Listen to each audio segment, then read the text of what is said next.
Hello guys, pag-usapan lang natin ang Katniel at Katden fans. Ayaw sa chikang may jowa na si Catherine Bernardo. Yan kasi guys ang update sa atin ng balita patungkol kung bakit ayaw ng mga Katniel fans at mga Katden fans dahil hindi nila tanggap na meron ng jowa si Catherine Bernardo. At bakit naman kaya? Hindi ba sila masaya sa kanilang idolo na si Catherine Bernardo, na alam naman natin kung sino ang kanyang gusto? Walang iba kundi si Mayor Mark ng Lucena. At ayon kasi guys kay Ogie Diaz, ang kanyang balita umano na meron ng jowa si Catherine Bernardo at kung sino ang laman ng kanyang puso. Pero hindi kayang tanggapin ng mga Katniel fans at mga Katden fans dahil siyempre ang bali-balita nga naman kasi at ang bulong-bulungan ay wala pang konfirmasyon galing kay Ogie Diaz kung makatotohanan nga ba ang sinasabi ng kanyang solid source.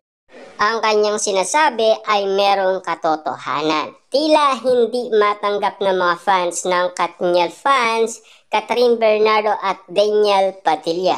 Pati na rin ng Katden, Catherine at Alden Richard. Ang chikang may bago ng nagmamayhari sa puso ni Catherine Bernardo. Hanggang ngayon kasi ay patuloy pa rin pinag-uusapan ng madlang netizens ang plok ng showbiz insider na si Ogie Diaz patungkol sa love life ng dalaga. Matatandaan noong Huwebes, March 6, ibinandera ng talent manager sa kanyang showbiz update vlog na di umano'y may nagmamay-ari na ng puso ng award-winning kapamilya star na si Catherine Bernardo. Walang iba kundi si Mayor Mark ng Lucena. Ayon kasi guys sa kanyang update, talagang si Catherine Bernardo pa ang pumupunta sa Lucena at paliin pa itong nakikipagtagpo kay Mayor Mark ng Lucena. Siyempre nagtataka ang karamihan, paano nangyayari yun? Bakit walang resibo at walang ebidensyang magpapatunay na si Catherine Bernardo ay nakikipagkita kay Mayor Mark ng Lucena? Kasi ang pagkakaalam nila, sikat si Catherine Bernardo at famous na at big star na rin nang dahil sa movie na Hello Love Again. Kitang-kita naman natin guys na successful kasi ang kanilang movie at tagumpay na ang narating ng nasabi nilang movie dahil super lakas nga naman nito. Pero nang dahil nga naman kasi guys sa balibalita at bulong-bulungan, tila nangiinayang na ang mga Katniel fans at mga Katden fans dahil sa balibalitang ibinalita umano ni Ogie Diaz sa atin patungkol sa puso ni Catherine Bernardo. Ang sabi sa akin ng aking source, it's either November or December naging sila. Noong November 13 ipilalabas yung Hello Love Again.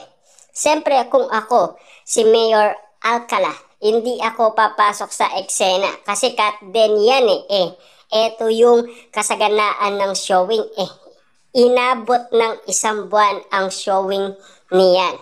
Saad ni Ogie Diaz. Siyempre paano nga naman guys makikialam ang isang mayor ng Lucena kung maingay-ingay ang Katden? Baka makasira nga naman kasi siya sa promotion ng Katden. Lalong-lalo na guys, no? Ang pinag-uusapan nga naman noon ay ang kilos ng Katden at ang galawan ng Katden. At lalong-lalo na guys, sobrang sweet nga naman kasi ng Katden at sobrang lambing ng Katden. Lalong-lalo na guys, no? Sa mga nakikita ng maraming tao. Luzon, Visayas at Mindanao nag-promote ang Katden. Lalong-lalo na guys sa ibang bansa. Kitang-kita nila kung papaano ang sweetness at lambing. Napaka-romantic ng dating sa mga tao ang kanilang mga nakikita. Siyempre guys, alam naman natin na ang usap-usapan ngayon ng mga netizens at ng mga sawsawerang kapitbahay, naging pag-asa sana ng Kat Den fans si Alden Richard na sana ay magkatuluyan si Catherine Bernardo. Kaso nga lang guys, mali pala ang impormasyon na nakikita nila, dahil ang puso ni Catherine Bernardo ay para lamang kay Mayor Mark ng Lucena. Pero totoo nga ba ang bali-balitang ibinalita sa atin ni Ogie Diaz, or baka magaya lang siya kay Sian Gasa na puro daldal lang naman ang kanyang binabalita at walang katotohanan? Siyempre guys, kailangan ipakita niya ang resibo at ebidensya magpapatunay na talagang may katotohanan ang kanyang mga sinasabi. Lalo-lalo na guys, maiinis ang karamihan. Lalo-lalo na guys ang mga Katniel fans at mga Kat Den fans.